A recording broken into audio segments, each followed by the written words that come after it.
Buenas tardes a todos. El motivo de esta comparecencia, el motivo fundamental, es darle cuenta del decreto que he firmado y que se publicará hoy mismo acerca de las decisiones que he tomado al amparo del Real Decreto sobre declaración del estado de alarma que dictó recientemente el Gobierno de la Nación y que, como saben, está en vigor y tiene una vigencia hasta el próximo día 9 de noviembre, sin perjuicio de las prórrogas que se puedan llevar a cabo del mismo. Este es el asunto más importante, pero al mismo tiempo también quiero aprovechar esta comparecencia para darles cuenta de mi intervención en la pasada conferencia de presidentes autonómicos, a la que asistió también, como saben, la presidenta de la Comisión Europea. Y, en tercer lugar, hablarles de la importancia que para el Gobierno de la ciudad tiene la iniciativa acerca de la modificación de las reglas de localización del IVA y en comparación con el IPSI respecto de la prestación de determinados servicios. Empezando por lo que nos ocupa, la pandemia, las medidas que se están adoptando, la situación de alarma. Lo primero que quiero manifestar en nombre del Gobierno de la ciudad, de toda la Asamblea, y me atrevo a decir que de todos los ceutíes, es mi más sentido pésame y condolencia a las familias de las víctimas mortales del virus. Viniendo a esta sala me han comunicado la peor noticia del día, la que desgraciadamente estamos recibiendo con mucha frecuencia últimamente, un nuevo fallecimiento. Ya son 20 los ceutíes que se han ido, que han fallecido por causa del COVID, y esto es un desgarro para todos y un profundo dolor. Me consta que para la sociedad ceutí en su conjunto, y así lo hago constar. Junto con ello también manifestar en nombre de todos nuestros deseos, nuestro aliento, si puede ser nuestro ánimo, para que quienes están luchando contra la enfermedad salgan del trance, ya sea luchando contra la enfermedad en el hospital, ya sea en su domicilio. En tercer lugar, también creo que merecen una puesta de manifiesto contundente y rotunda de reconocimiento a su labor, de apoyo y de ánimo a quienes están dando lo mejor de sí mismos para combatir la pandemia. Esta es una batalla muy difícil, tremendamente difícil, la más difícil que nos ha tocado vivir en muchas generaciones, y yo tengo experiencia para poderlo contar y para poderlo afirmar. Pero creo sinceramente también que, junto con el dolor que a todos nos invade, también nos tiene que mover un ánimo de ilusión, de esperanza, de convicción de que juntos podemos salir adelante. Eso creo que también es importante. Y entrando en materia, pues como ustedes saben, el Real Decreto dictado recientemente por el Gobierno de la Nación, concretamente el 926/2020 de 25 de octubre, por el que se declaraba el estado de alarma, otorgaba a los presidentes autonómicos la capacidad para ejecutar algunas de las medidas que en este Real Decreto sobre declaración del estado de alarma se contemplan. Y esto se produce, en el caso de nuestra ciudad, en una situación epidemiológica y sanitaria muy difícil, extraordinariamente difícil, muy grave. No es ninguna exageración ni es alarma gratuita decir que estamos en el peor momento de la pandemia en nuestra ciudad desde que esta surgió. El peor momento. Los datos creo que son rotundos y categóricos para avalar esto que estoy afirmando. Yo les voy a facilitar algunos, aunque ya los tengan, pero creo que conviene reiterarlo. La tasa de contagios producidos durante los últimos 14 días por cada 100.000 habitantes Estos datos que les doy son datos del Ministerio de Sanidad. El conjunto de España está en 436 contagios por cada 100.000 habitantes. El umbral por el que se considera que a partir de ese dato estamos en situación de extremo riesgo es de 250, pues Ceuta está en 570. Es decir, que multiplicamos por 2 el umbral establecido para calificar la situación de riesgo extremo. En las hospitalizaciones por cada 100.000 habitantes, el conjunto de España está en 36 por cada 100.000 habitantes, personas hospitalizadas por COVID. En Ceuta es de 40, por tanto por encima de la media nacional. En el número de PCR que se realizan, que también este es otro dato que no es indicador de cómo está la enfermedad, pero sí de la capacidad que tenemos para diagnosticarla, pues también conviene poner de relieve que tenemos menos capacidad que en el resto de España, porque así como en el conjunto de España se realizan 2.182 PCR por cada 100.000 habitantes, en Ceuta se realizan 762. En la tasa de positividad, es decir, número de enfermos que salen enfermos de las PCR que se realizan, en el conjunto de España es de 13. El umbral que está establecido para considerar que superado este umbral la situación es de extremo riesgo es de 15 y en Ceuta estamos en 37. Quiere decir que multiplicamos por 2,5 el umbral establecido como límite del riesgo extremo. Y en porcentaje de camas ocupadas y en porcentaje de camas de UCI ocupadas, pues los datos siguen siendo igual de negativos. En el de camas en su conjunto, en España hay un 14% de todas las camas existentes están ocupadas por enfermos COVID, en Ceuta 18 y el umbral para calificar la situación de extremo riesgo es de 15. Es decir, estamos un 20% por encima del umbral. Pero todavía más preocupante, si hablamos de las UCIs, en el conjunto de España el porcentaje de camas UCIs ocupadas por enfermos del COVID es del 25%, en Ceuta es del 41% y el umbral para toda España establecido por el Consejo Interterritorial de Salud es de 25%. Quiere decir esto que estamos un 64% por encima del umbral. Por tanto, reitero, situación muy grave, la peor desde el inicio de la campaña y de extremo riesgo. En esta situación se produce el Real Decreto de declaración del estado de alarma para toda España y el otorgamiento de atribuciones a los presidentes autonómicos para que adopten decisiones al amparo de dicho Real Decreto. Entenderán ustedes y entenderán todos los ciudadanos de Ceuta que a la vista de los datos que acabo de dar no se puede actuar de otra manera que no sea desde una actitud responsable. ¿Y qué entiendo que tiene que ser una actitud responsable para quien tiene que tomar decisiones? En este caso yo. Pues creo que esa actitud responsable tiene que ir en un doble sentido. En primer lugar, en utilizar la herramienta legal que está a nuestro alcance para procurar, a través de esa herramienta legal, contener la propagación del virus, doblegar la curva de contagios y, sobre todo, y de manera muy especial, tratar de evitar que se produzca el colapso en nuestro hospital, que se produzca el drama del colapso en nuestro hospital.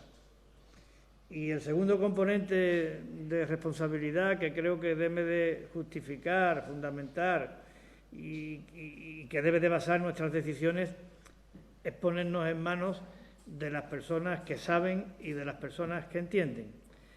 No tomar decisiones en base a criterios políticos, de oportunidad, ni mucho menos electorales, ni tampoco para quedar bien o mal, sino tomar decisiones en función de lo que nos digan los expertos qué es lo que debemos de hacer.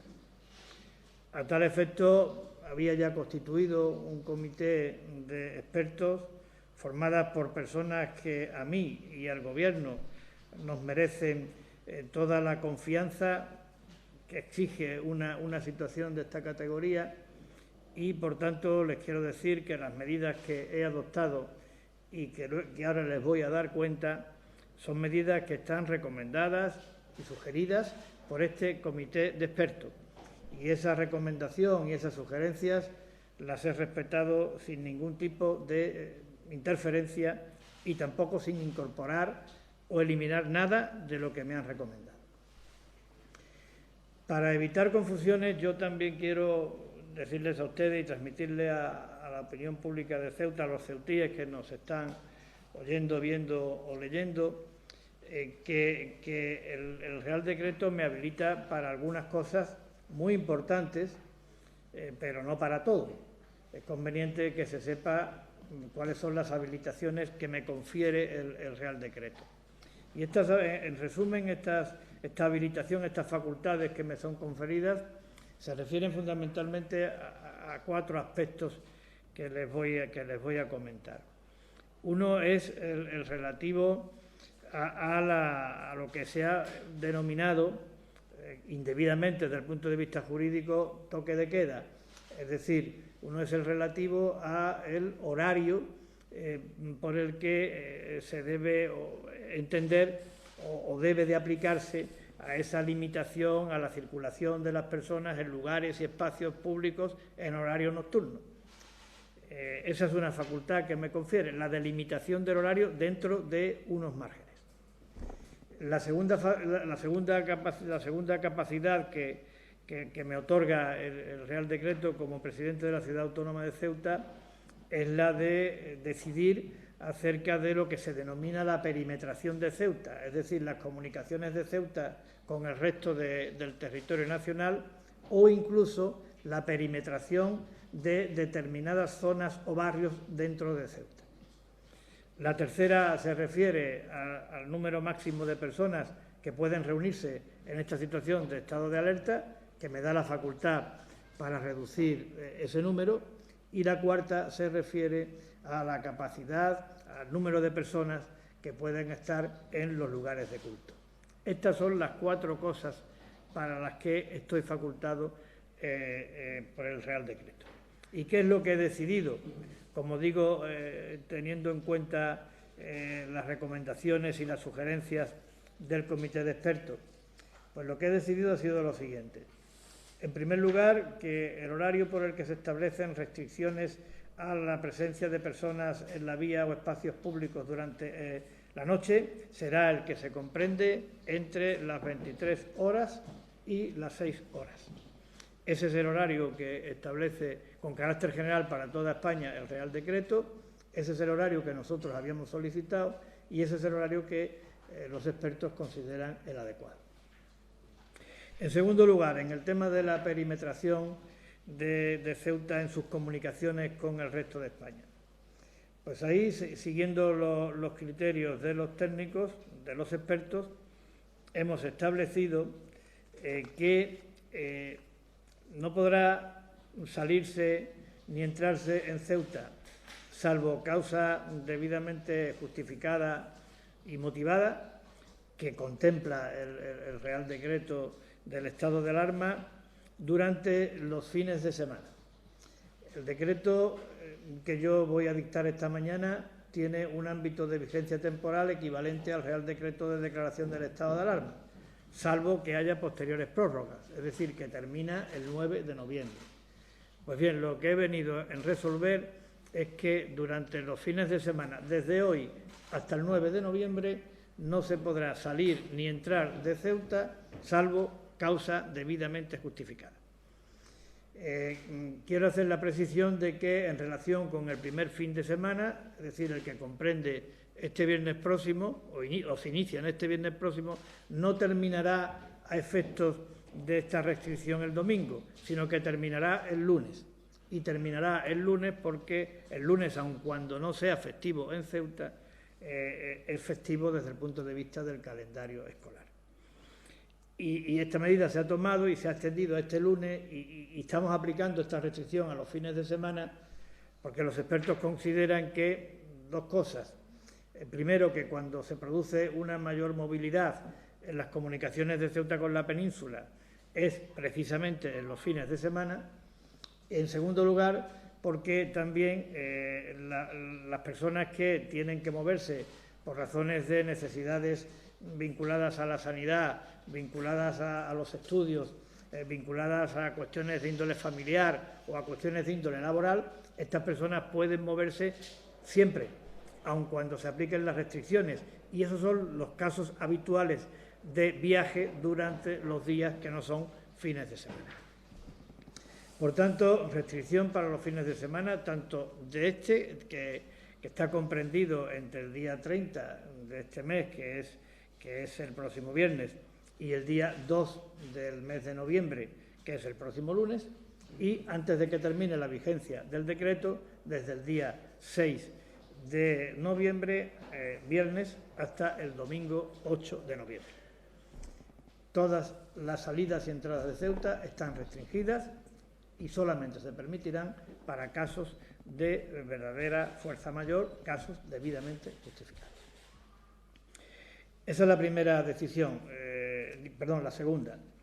La tercera, que los técnicos consideran, y así figura en el decreto, que el número máximo de personas que puedan reunirse es de 6, salvo que se trate de convivientes. Y esta es la medida que va a ir incorporada al decreto. Y la otra a la que me quería referir y que también afecta a los derechos fundamentales, en este caso a la libertad de culto, pues que en los lugares de culto solamente podrán permanecer un número de personas hasta cubrir 1/3 del aforo de este lugar de culto y nunca superar la cifra de 75 personas. Estas son las medidas, como digo, son unas medidas que están soportadas por las recomendaciones del Comité de Expertos, que han sido consultadas también con la asesoría jurídica de la ciudad, que ha sido comunicada a la Secretaría General Técnica del Ministerio de Sanidad antes de la firma del decreto, que antes de la firma del decreto ha sido consultada con la Junta de Portavoces, que también tuvo conocimiento de la misma ayer la delegada del Gobierno y que una vez comunicada a todas estas personas y organismos a los que me he referido, pues antes de que se publique, una vez firmado el decreto correspondiente, ha sido remitido a los Ministerios de Sanidad, de Interior, de Exteriores y de Transporte, Movilidad y Agenda Urbana. En este caso, de conformidad con lo que se establece en el propio Real Decreto de Alarma. También otras entidades que entendemos tienen que conocer de las decisiones adoptadas, pues estamos en contacto con ellas.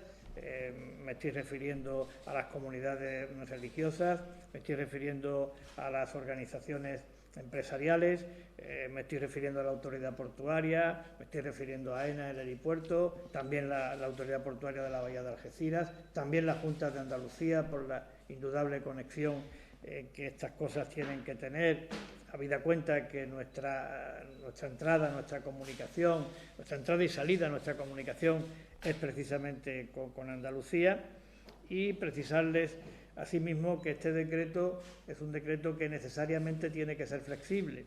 Hoy hemos adoptado estas medidas, pero las reuniones con el Comité de Expertos van a ser permanentes.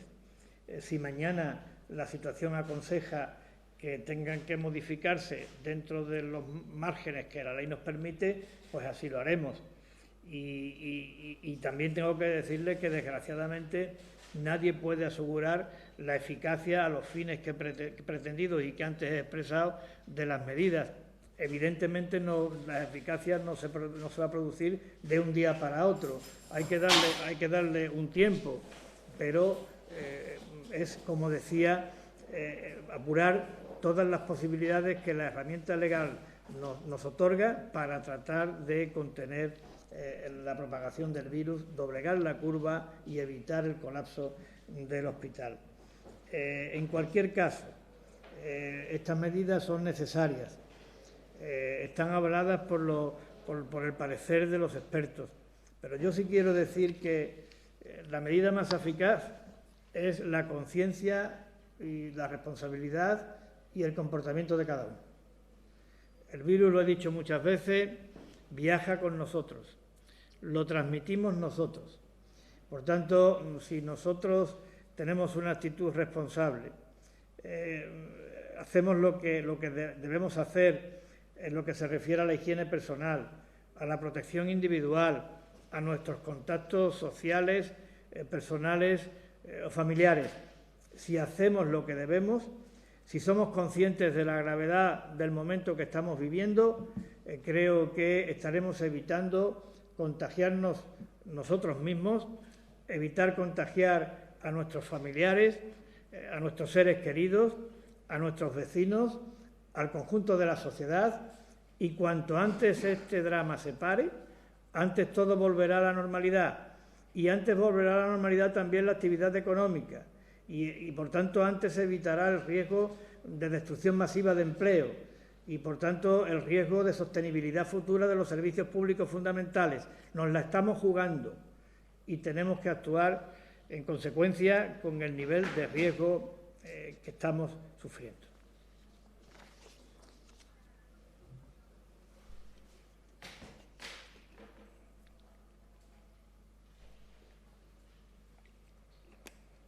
En cuanto a la conferencia de presidentes, que es la segunda cuestión que quería hablarles, como saben, se celebró el pasado lunes y la califiqué en la misma conferencia, y hoy se lo repito a ustedes, como una conferencia relevante, conveniente y oportuna.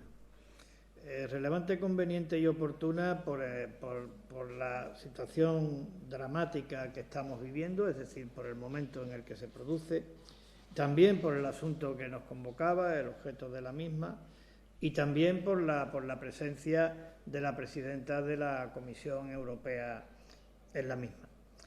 Creo que para todos era relevante, conveniente y oportuna, pero creo que era especialmente relevante para Ceuta.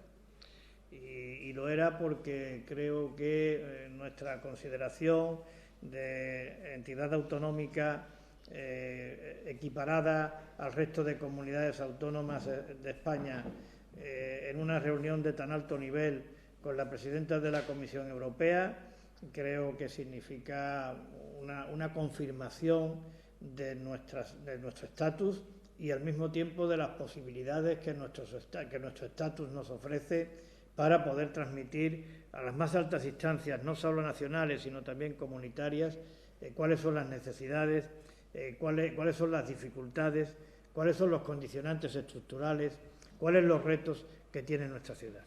Y en base a eso enfoqué yo mi intervención, en que aquello era una oportunidad única para poner de manifiesto cuáles serán las necesidades de Ceuta, cuáles los condicionantes y cuáles los retos. Y creo que si hay algún reto en el que todos estamos de acuerdo, pues es que nos enfrentamos en Ceuta por causa del virus y por causa de otras circunstancias que precedieron a la crisis del virus, en una situación de verdadera encrucijada, en una situación de verdadero futuro para toda nuestra sociedad y para el futuro, como digo, de nuestra ciudad. Una encrucijada de futuro de verdadera supervivencia.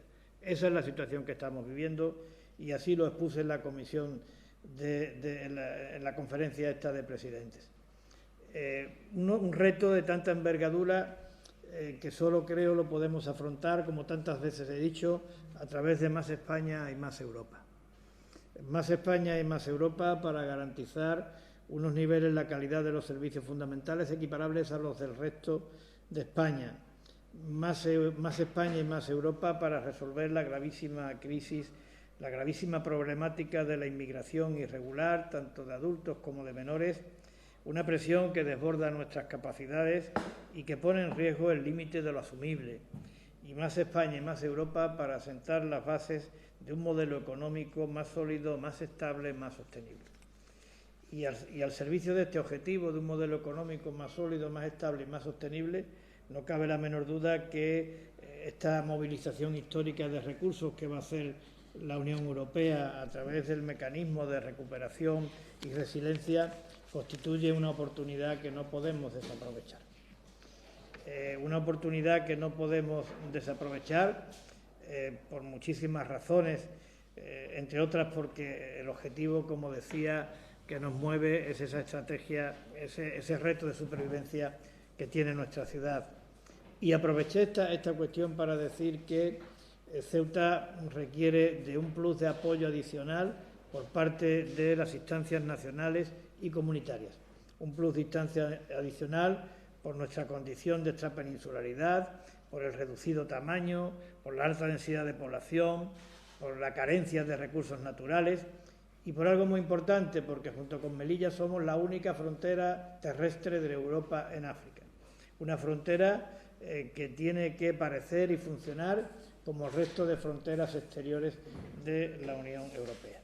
Y dejé para el final, pero creo que también es importante porque es bueno que se sepa que Ceuta tiene problemas y yo los puse de manifiesto, pero también es bueno que se sepa en el resto de España y en Europa, y en este caso aprovechando la oportunidad de la presencia de la Presidenta de la Comisión Europea, que Ceuta no es un problema, que Ceuta es todo lo contrario, que Ceuta presta importantísimos servicios a la Casa Común Europea, que Ceuta a lo largo de toda su historia ha sido un ejemplo de audacia, de coraje y de valor para superar las dificultades y para resistir, y que Ceuta es un ejemplo vivo, cotidiano, natural y espontáneo de convivencia entre personas de distintos credos, culturas y razas. En cuanto al tercer tema que les anunciaba, pues decirle que ha sido una muy buena noticia el conocer que en el proyecto de ley de presupuestos del Estado para 2029 se contempla la reivindicación que veníamos haciendo desde el Gobierno de la ciudad de Ceuta y también desde el Gobierno de la ciudad de Melilla acerca de confirmar el atractivo fiscal que desde la perspectiva de la promoción de los servicios tiene la posibilidad de dejar de una manera indubitativa claro, de dejar claro que aquí se aplica el IPSI y no el IVA en relación con los servicios que en Ceuta reciban las empresas domiciliadas en Ceuta.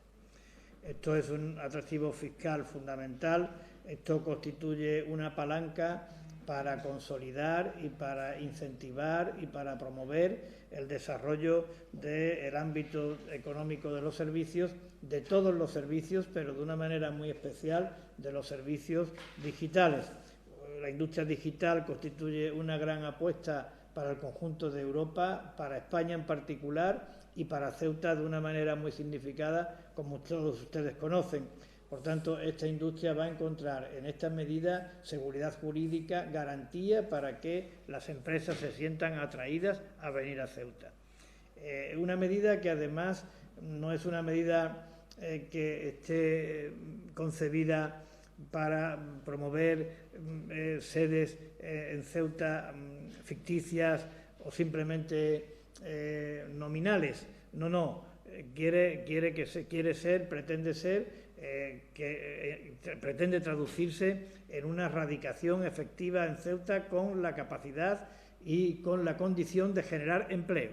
El empleo es lo que está detrás de esta medida, porque solamente puede aplicarse el IPSI y no el IVA para los servicios que de las empresas localizadas en Ceuta reciban desde fuera de Ceuta, solamente puede aplicarse si la empresa en cuestión está efectivamente radicada en Ceuta, si la empresa en cuestión tiene al menos el 50% de su plantilla residiendo en Ceuta y al mismo tiempo al menos el 50% de todos los costes laborales efectuados en Ceuta. Por tanto, es una medida que potencia el crecimiento del sector servicios, pero que viene también acompañada de una exigencia de creación de empleo que me parece muy importante. Y otra consideración que quiero hacer al respecto de esta medida. Bueno, a mí me pone de manifiesto de una manera rotunda que cuando actuamos juntos todos ganamos y que la unidad es una fortaleza muy importante, siempre, pero sobre todo cuando los objetivos que uno pretende alcanzar son objetivos de envergadura, son objetivos estratégicos, como es el caso de proteger, fomentar nuestro régimen económico y fiscal especial. Esta iniciativa va incorporada a los presupuestos generales del Estado, porque ha habido una acción conjunta por parte, como decía, de los gobiernos de Ceuta y de Melilla, porque ha contado con el apoyo del Gobierno de la Nación, a través de la delegada del Gobierno en Ceuta en particular y de la delegación del Gobierno en Melilla también, y porque ha contado con la sensibilidad del Ministerio de Hacienda, desde la ministra a la secretaria de Estado de Hacienda, a la secretaria general de Financiación, a la Dirección General de Tributos. Hemos contado también con un asesoramiento técnico muy cualificado y sobre todo estamos contando en todo lo que significa la apuesta por el desarrollo de la economía digital en nuestra ciudad, la apuesta por los servicios. Estamos contando con el entusiasmo de los funcionarios y de los profesionales que atienden los servicios tributarios y las actividades de fomento empresarial en nuestra ciudad. Ellos fueron los que alentaron desde el primer momento esta modificación y los que indicaron la necesidad de promover todo aquello que está en nuestro alcance para que el ámbito de los servicios pueda tener futuro en Ceuta como una alternativa a ese objetivo de lograr un modelo económico más sólido, más estable, más seguro. Por tanto, mi agradecimiento a todos, mi reconocimiento, y esperemos que lo que hoy es una iniciativa contemplada en un proyecto de ley se convierta pronto en una normativa ya establecida en nuestro cuerpo jurídico por haberse convertido en ley. Y también decirle, aunque no estaba previsto, no lo he anunciado al principio, que en la Junta de Portavoces que acabamos de celebrar se ha acordado aplazar hasta nueva fecha los plenos que estaban previstos para ser celebrados mañana y pasado. La Junta de Portavoces ha entendido que en estos días tenemos que estar especialmente dedicados al estado de alarma, a la implementación de las medidas que se contemplan en el decreto que he firmado hoy y que se publicará hoy y del que les he dado cuenta, y que eso debe de ser todo nuestro empeño. Por tanto, estos plenos ordinarios, tanto el resolutivo como el de control, pues se celebrarán en fechas posteriores que todavía no ha sido decidida. Le quiero agradecer el gesto a todos los grupos políticos de la Asamblea. Es un gesto de responsabilidad, trascienden en el mismo la voluntad compartida de trabajar juntos para salir adelante de este difícil trance. Yo lo quiero agradecer, lo quiero reconocer y creo que eso tiene que transmitirse al conjunto de la ciudadanía como el gesto rotundo e inequívoco de que la institución que representa a todos los ceutíes, que defiende a todos los ceutíes, ahora tiene que tener un objetivo claro, y es velar por la seguridad de los ceutíes, en este caso por la seguridad sanitaria. Nosotros somos conscientes de que todo no depende de nosotros. Nosotros somos conscientes de que tenemos que hacer hasta el límite de lo que podamos en aquello que dependa de nosotros. Y también tenemos la necesidad y también tenemos la obligación de transmitir a otras administraciones que hagan todo lo que puedan en lo que de ellas dependan. Y yo sé que lo hacen, pero creo que es bueno recordar que ese plan de contingencia que está previsto en el hospital para cuando aumente la presión, pues se tiene que activar. Me dicen que está activado, hay que recordarlo. Yo no dudo en el compromiso que tienen esas otras administraciones en ese sentido, pero conviene recordarlo, que aquí hay una labor de índole preventiva para evitar la propagación del virus, pero también hay una labor de índole asistencial que no corresponde a esta administración, pero que hay que llevar a cabo. Capacidad de diagnóstico, refuerzo de la atención primaria, ampliación de las camas, ampliación de los puestos UCI, todo eso creo que es fundamental y me consta que este es el empeño de la administración competente, como no puede ser otro, pero a mí creo que me corresponde también significarlo, recordarlo y pedirlo, como he hecho ante las más altas instancias cada vez que hemos tenido ocasión en estas 15 conferencias de presidente que creo que llevamos celebradas. Buenas tardes, presidente. Me gustaría preguntarle, usted ha hablado del cierre del puerto durante los fines de semana. El helipuerto. El puerto de helipuerto. El resto de la semana, ¿qué pasaría con Ceuta si Andalucía decide cerrar? ¿Se ha hablado con la Junta de Andalucía? ¿Cuál es la coordinación que existe a día de hoy entre la Junta de Andalucía y Ceuta? Vamos a seguir hablando. Yo sí he hablado con el presidente de la Junta de Andalucía, pero el presidente de la Junta de Andalucía me dijo que hoy tomarían la decisión. Entonces, hasta que esa decisión no esté tomada, pues no sabemos. El procedimiento que han seguido en la Junta de Andalucía ya lo habían decidido antes de que yo hablara con el presidente, obviamente, pero es el mismo que aquí. Es decir, hay un comité de expertos que es el que va a hacer las propuestas que estime pertinentes de cara a la aplicación en la comunidad autónoma andaluza del estado de alarma. Pero lo que usted ha dicho es verdad. Pueden producirse distintos escenarios, ¿no? Hay que esperar a que se pronuncie hoy el presidente de la Junta de Andalucía y actuar en consecuencia. Es decir, si nosotros hemos establecido la restricción para los fines de semana, pero en Andalucía establece una restricción para toda la semana, evidentemente no se podrá ir a Andalucía, no se podrá salir de Ceuta, se podrá salir con una excepción a la que voy a decir, pero no se podrá ir a Algeciras o no se podrá ir a Málaga para quedarse en Andalucía durante toda la semana, salvo los casos que el Real Decreto contempla en lo que la movilidad está justificada. Que digo que también, para no alarmar a nadie ni asustar, si alguien tiene necesidad de ir por razones médicas, por razones laborales, por razones de grave enfermedad de un familiar, por razones de tener que hacer un examen, todo eso, yo no voy a leer aquí la lista de supuestos que contempla el Real Decreto, pero están al alcance de cualquiera y son bastantes para que nadie pueda tener sensación de aislamiento. Lo que en realidad se elimina es aquello que pudiéramos calificar de viaje prescindible. Se elimina y se restringe lo prescindible. Está en el decreto que yo he dictado, pero a mí me gustaría hacer una apelación para que el propio ciudadano, en el ejercicio de su responsabilidad, sabiendo que eso es un factor de riesgo, pues que no lo haga. Si no tiene necesidad de viajar, que no viaje. Que viaje solo por necesidad. Por tanto, respondiendo a su pregunta, si Andalucía cierra y no exceptúa los fines de semana, Ceuta quedará también cerrada.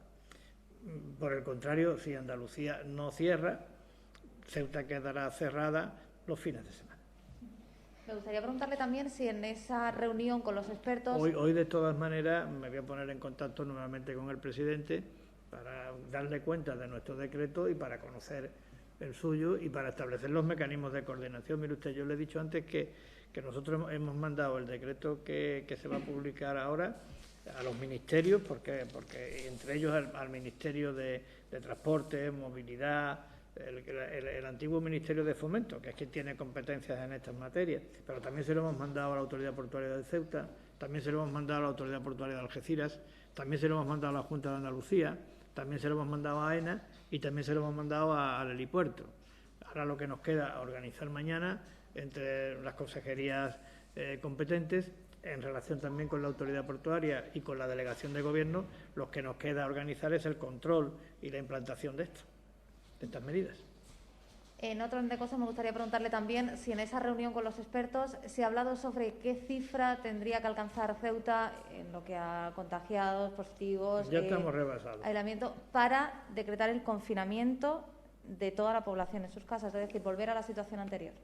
Bueno, es que el Real Decreto, yo creo, esto ya me estoy metiendo un poco en un ámbito estrictamente jurídico. Le he dicho que estamos contando con el comité de expertos y también contando con el asesoramiento jurídico pertinente, muy cualificado, por cierto. Pero creo que el Real Decreto por el que se declara el estado de alarma no contempla el confinamiento total, como tuvimos en la primera fase de la pandemia. Evidentemente toca derechos fundamentales, pero yo me he referido a los que son, por una parte, la posibilidad de restringir, de hacer un confinamiento temporal durante el día, que es en la noche, y ahí lo que contempla el Real Decreto es que se puede hacer desde las 10 de la noche hasta las 7 de la mañana. Desde las 10 de la noche hasta las 7 de la mañana, los presidentes autonómicos tenemos la capacidad de decidir qué horario es el que ponemos. Nosotros hemos puesto, como he dicho, desde las 23 a las 6.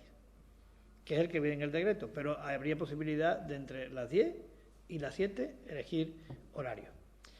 Dicen que esto ya no va a ser, que incluso el establecimiento de este confinamiento nocturno va a ser también competencia de los presidentes autonómicos, pero esto en un futuro, todavía en el Real Decreto que tenemos, no existe. Por lo tanto, esa es la primera capacidad.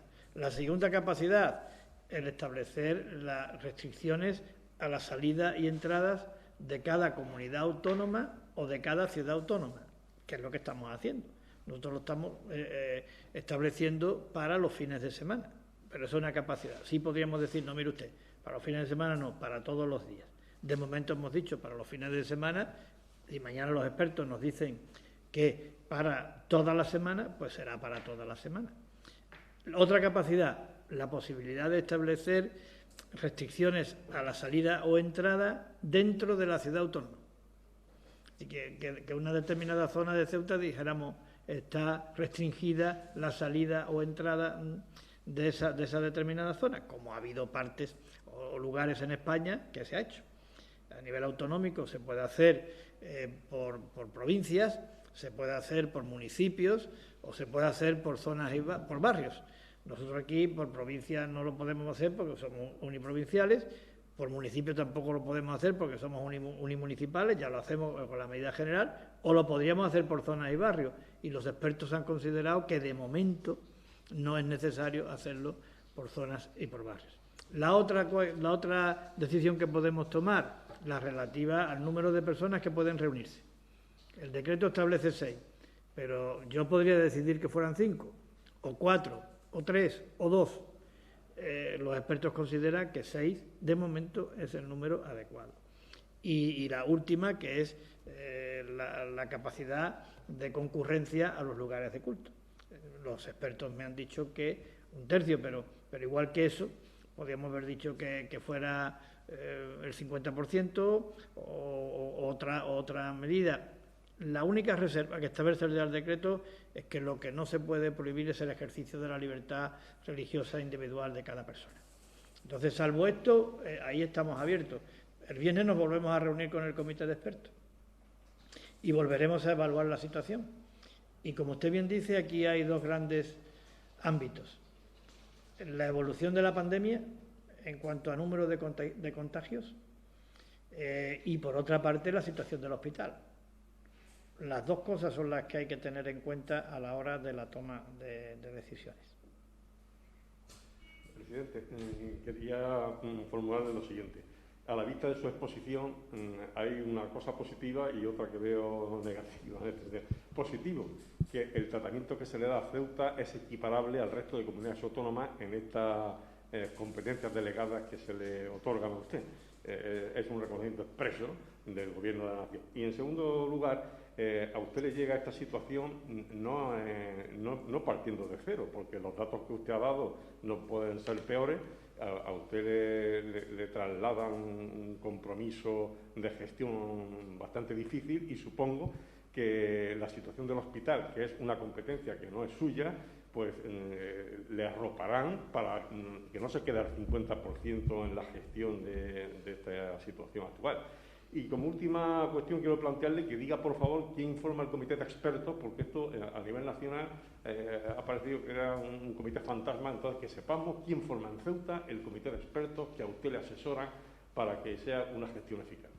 Bueno, pues en relación con las tres preguntas que usted me hace, la primera de ellas, efectivamente, esto desde el punto de vista jurídico y desde el punto de vista del rango institucional de la ciudad de Ceuta, es un hito importantísimo. Lo que pasa es que, verá usted, es tanta la gravedad del momento sanitario que estamos viviendo que yo no he querido poner de relieve otras connotaciones que puedan derivarse del Real Decreto sobre declaración del estado de alarma, pero creo que refuerza indudablemente el carácter de Ceuta como entidad autonómica el que se nos dé el mismo trato que a las comunidades autónomas y el que se nos dé el mismo trato que a los presidentes de las distintas comunidades autónomas. Creo que es un servicio a esa consideración de entidad autonómica que no valoro desde el punto de vista personal, que lo valoro en positivo desde el punto de vista de lo que represento y que lo valoro en positivo, por tanto, desde el punto de vista de la consideración que se tiene respecto de todos los ceutíes. Nos pone en plano de igualdad a los ceutíes, no a mí. No a mí. Yo soy un servidor. Nos pone en plano de igualdad a los ceutíes con el resto de españoles, con el resto de comunidades autónomas de España. Y eso me parece muy positivo y digno de reconocer y, por tanto, de agradecer. En segundo lugar, bueno, es una obviedad, lo he dicho antes, que nosotros no tenemos competencias en materia de asistencia hospitalaria, pero lo que yo no quisiera transmitir en estos momentos es una colisión entre administraciones por saber quién es más o menos responsable de que hayamos llegado a esta situación o no hayamos llegado a esta situación. Yo creo que ahora todo mi empeño y todo mi esfuerzo va a ser en buscar la unidad de acción entre todos, para combatir al único enemigo que tenemos en estos momentos. Ahora mismo, mire usted, yo no tengo ningún enemigo, y si no los he tenido nunca, pero ahora incluso no tengo ni rivales. Es decir, ni rivales en el ámbito de los grupos políticos, ni rivales en el punto de vista institucional. Yo nada más que quiero tener cómplices y colaboradores para combatir al único enemigo que tenemos, que es el coronavirus. Ese sí es que es el enemigo. Y, por tanto, yo cualquier cuestión que pueda derivar en polémica quiero aparcarla voluntariamente. No quiero utilizar esto como un arma arrojadiza de carácter político. No lo quiero hacer. No se lo merecen los ciudadanos desde mi modesto punto de vista. Por tanto, aquí, hombro con hombro, y todos a una, a tratar de ganar la batalla. Si le estamos pidiendo a los ciudadanos responsabilidad, el primer gesto de responsabilidad que podemos tener los políticos es aparcar esta situación del ámbito del debate partidista. España ha vivido momentos como estos a lo largo de su historia, no de tanta gravedad, pero sí momentos de encrucijada histórica. Y salimos adelante gracias a que hubo la generosidad suficiente para decir el interés general por encima del interés partidista, por encima del interés personal. Y eso es lo que yo creo, sinceramente, que ahora toca. Y ya se me ha olvidado la tercera pregunta, perdón, es que el comité de expertos yo no le voy a dar el nombre. Los nombres, usted se puede creer lo que yo le diga o no. Hay un comité de expertos y hay documentos firmados por ellos que están publicados. Es decir, que tenga usted en cuenta que el decreto que yo firmo, que yo he firmado ahora y que se publicará, es un decreto que viene avalado por un comité de expertos con nombres y apellidos y firmado por ellos. Pero yo no los voy a dar porque yo quiero preservarlos. Es decir, aquí, si yo me equivoco, las responsabilidades del acierto, el beneficio del acierto les corresponde a ellos. El lastre, el posible lastre de la equivocación me corresponde a mí nada más.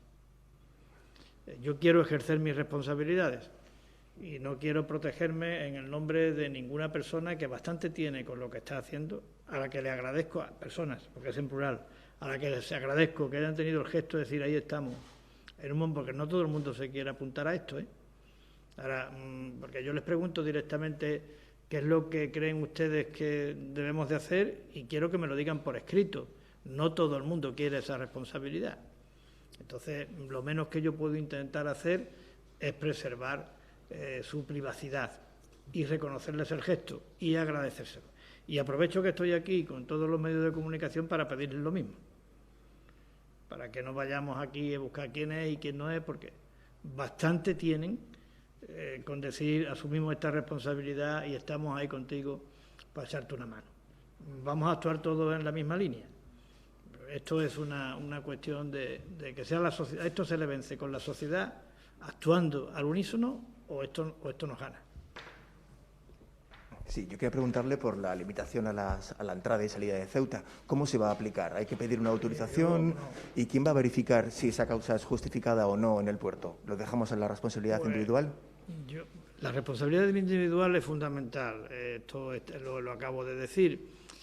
Yo también lo he preguntado, he hecho esa pregunta. Tenga usted en cuenta que nos vamos a reunir ahora para establecer la implantación de la medida, que mañana tenemos una reunión con la delegación de gobierno, con los cuerpos de seguridad, pero en principio, y con la información de que yo dispongo hasta ahora y que es susceptible de modificación en base a estas reuniones que vamos a poner en marcha de manera inmediata a partir de ahora mismo, el que vaya a embarcar y no pueda acreditar que tiene una razón justificada para embarcar y para salir, no va a embarcar.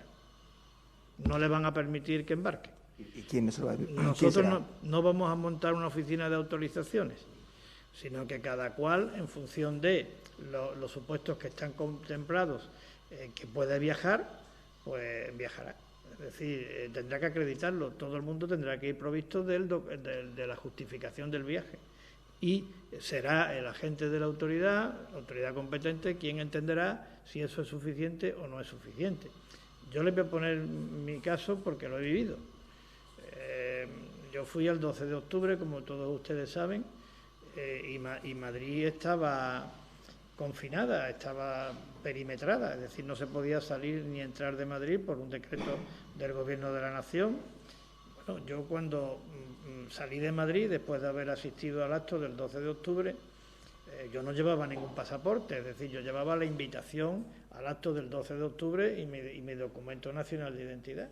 Y me paró la Policía Nacional en Atocha y me dijo, ¿usted dónde va? Y yo le dije, pues yo vengo del acto del 12 de octubre, mire usted, aquí está la invitación, este soy yo y este es mi DNI para que usted compruebe que soy yo. Y como siempre, con la diligencia que les caracteriza, pues me saludó y me dijo, sin novedad, en el servicio, adelante. Y como a mí, a muchas personas que había allí. Es decir, los cuerpos de seguridad tienen conocimiento de cuáles son los motivos por los que uno está habilitado para viajar.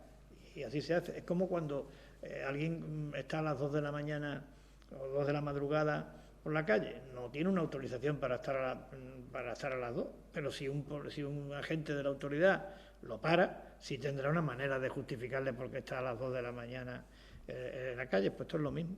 No, es que sería impensable en toda España poner oficinas para permitirle a la gente que pasen o no. Lo hemos visto en los medios de comunicación. Hemos visto cuando porque esto no es nuevo, Es decir, esto ya se está aplicando hoy en otros muchos sitios de España. Uno llega con el coche, se le acerca el policía y hay quien considera al policía que está habilitado porque justifica que cumple con la condición y otras veces no. Así que esta es la manera que a mí me han dicho que lo vamos a aplicar y yo estoy de acuerdo, por otra parte. Y por otro lado, han lamentado que Ceuta es, con mucha diferencia además, la región que menos pruebas PCR realiza.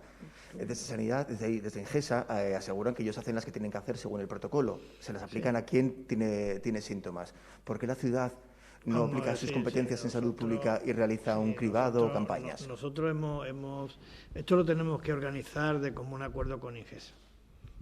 Porque yo creo que efectivamente ahí hay una duda, ¿no?, acerca de que a quién le corresponde y si es única y exclusivamente a las personas que presentan síntomas o hay que hacérsela a todos. Nosotros lo que sí queremos es colaborar con todas nuestras capacidades para alcanzar un nivel de capacidad de diagnóstico equiparable a la media nacional. No lo podemos hacer con PCR, pero sí lo podemos hacer con los test antígenos. Entonces ya han llegado las remesas de los 12.200 que se han adquirido y le he dicho al consejero que compre más y nos vamos a poner en contacto con Ingesa para ver cómo podemos practicar esas pruebas al objeto de ampliar el número de personas sometidas a pruebas cada día y ponernos a la altura de la media nacional. Que luego salen más datos positivos, no importa. Aquí lo importante es saber cómo estamos. Sí, yo quisiera preguntarle, teniendo en cuenta que el actual Real Decreto está vigente hasta el día 9 de noviembre y que las medidas habitualmente de restricciones no dan sus frutos de inmediato, evidentemente la limitación durante los 2 fines de semana próximos, posiblemente no sepamos los resultados a lo mejor hasta finales de noviembre, ¿no? Sí. La intención del Gobierno es si se prorroga ese estado de alarma, seguir manteniendo esas restricciones durante los fines de semana? Ya le he dicho antes, señor Mendoza, que nosotros haremos lo que nos diga el comité de expertos. Pero por lo que yo le he oído al comité de expertos, que coincide con la valoración que usted acaba de hacer, las medidas que hoy ponemos en marcha serán eficaces desde el punto de vista epidemiológico en un plazo de 15 o 20 días. Por tanto, yo presumo, pero subraye usted lo de presumo.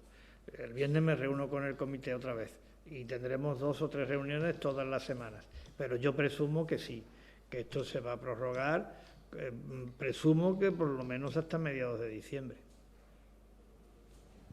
Sí, bueno, y quisiera hacerle también alguna pregunta más de compañeros que no han podido venir y preguntan, por ejemplo, por los motivos que ha llevado a dejar hasta las 11 de la noche y no cambiar ese horario cuando desde la Asociación de Hostelería, por ejemplo, se pedía que se prolongara hasta las 12 de la noche.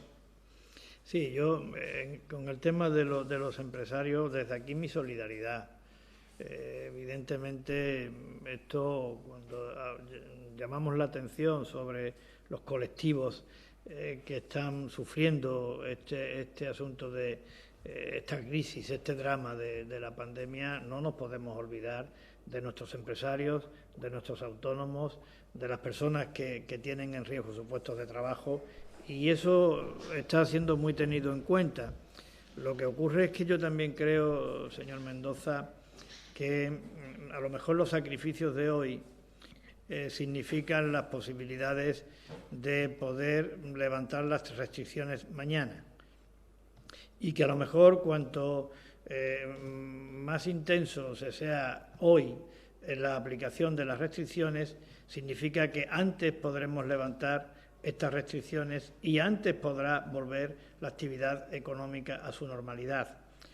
Sé que existe esa reivindicación hasta las 12 de la noche en vez de a las 11, pero aquí la prioridad ha sido evitar los motivos de contagio a través del contacto de la población, y por tanto lo que se supone es que limitando cuanto mayores sean el número de horas en donde está imposibilitado ese contacto, mejor para el objetivo final de contener la propagación del virus. En cualquier caso, mi solidaridad, mi apoyo, mi comprensión al gremio de hostelería y a todas las empresas de Ceuta, en particular a los pequeños y medianos empresarios, en particular a los autónomos y también, por supuesto, a todos los trabajadores que ven en un virus su continuidad laboral como consecuencia de lo que está ocurriendo. Nosotros vamos a hacer todo lo posible porque los mecanismos de moratorias fiscales, los mecanismos de ayudas directas, podamos prorrogarlos en el tiempo. Es verdad que es una gran incógnita la que tenemos en los presupuestos del año que viene. La modificación de los de este año sí contempla esa continuidad.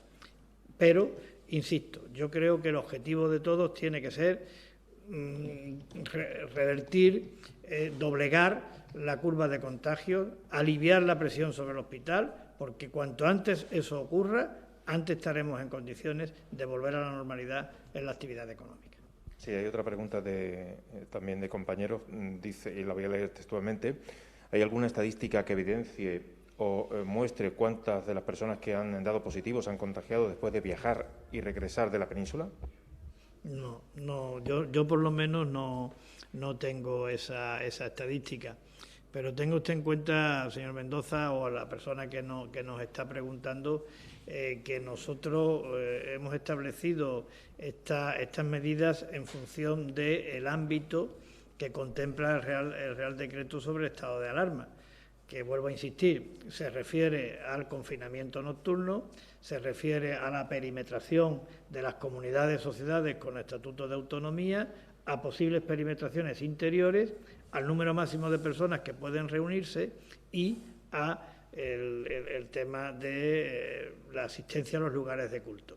Yo no tengo la estadística, pero evidentemente, si resulta que en las comunidades autónomas donde hay un mayor número de contagios o que están en la situación de extremo riesgo en que Ceuta se encuentra, una de las medidas que se están tomando es perimetrar la comunidad autónoma, restringir la entrada y salida de las mismas de los ciudadanos, y eso se está haciendo en toda España, indica que hay una relación directa entre la medida y los efectos que de la medida pueden esperarse para contener la propagación del virus. Sí, yo quisiera hacer una última cuestión. Este año las medallas de la autonomía fueron para las personas que habían fallecido por el COVID. Desgraciadamente han fallecido 15 personas más. ¿Se les va a entregar también la medalla de la autonomía? Bueno, eso no lo hemos planteado. Esto es una decisión que hay que tomar por parte del Pleno, por la Junta de Portavoces, pero creo que todas las personas que en Ceuta han fallecido por el COVID y los familiares de estas personas merecen el mayor de nuestros reconocimientos, y que si se trata de llevar a cabo otro acto, bien como con otorgamiento de la medalla o cualquier otro acto que ponga de relieve nuestra solidaridad, nuestro sentido de la fraternidad, nuestro apoyo, nuestro aliento, nuestro cariño, nuestro afecto, nuestro dolor, nuestro pesar a estas personas que han fallecido y a sus familiares, se llevará a cabo, no me cabe la menor duda. Presidente, me gustaría ya por último, si podría hacer una reflexión. Nos encontramos en una situación, usted decía, grave, de extrema gravedad, la situación, la peor que estamos viviendo desde el inicio de la pandemia, pero seguimos viendo los bares llenos de gente, las calles llenas de gente. ¿Qué es lo que está fallando? Bueno, yo lo he dicho desde el principio, al margen de las herramientas que podamos poner en marcha las administraciones públicas, que tenemos la obligación de poner en marcha, la medida más eficaz es la responsabilidad individual, es la más eficaz. El virus, como hemos dicho, se contagia porque nosotros lo transmitimos. Por tanto, si nosotros somos cuidadosos, muy cuidadosos, en el ámbito del domicilio de cada uno, en el ámbito laboral, en el ámbito de las reuniones, muy cuidadosos con la higiene personal, con el mantenimiento de la distancia, con la limitación del número de personas que se reúnen, yo creo que se vence al virus, pero hay que tener esa conciencia.